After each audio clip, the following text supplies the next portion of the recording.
شدد المرشد الأعلى للثورة الإيرانية آية الله علي خامنائي قبضته على السلطة بعدما أظهر فرز معظم الأصوات للانتخابات البرلمانية التي جرت الجمعة الماضية فوز الموالين له بأكثر من 75% من الأصوات،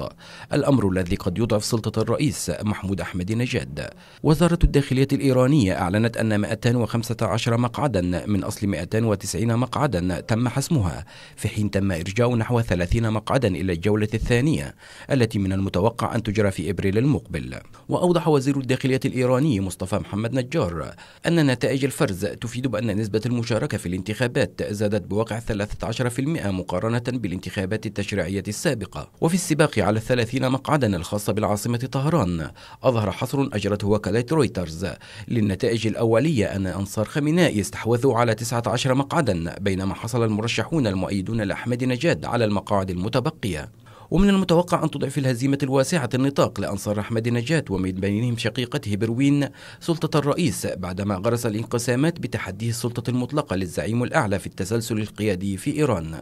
وبالرغم من الهزيمة الواسعة لأنصار نجاد، إلا أن المحللين أجمعوا أنه لن يكون لها تأثير كبير على سياسة إيران الخارجية، وخصوصا فيما يتعلق بالأزمة النووية، لكنها ستعزز نفوذ خامنائي في انتخابات الرئاسة العام المقبل، حيث انحصرت المنافسة أساسا بين فصائل محافظة متشددة في غيبة الزعماء الإصلاحيين الذين يخضعون للإقامة الجبرية في منازلهم. لكن محللين يقولون أن أحمد نجاد الذي قضى بالفعل مدتين رئاسيتين ولا يسمح له الدستور بخوض الانتخابات لمدة ثالثة لن يرضخ بسهولة لهزيمة أنصاره، وقد يصارع حتى النهاية.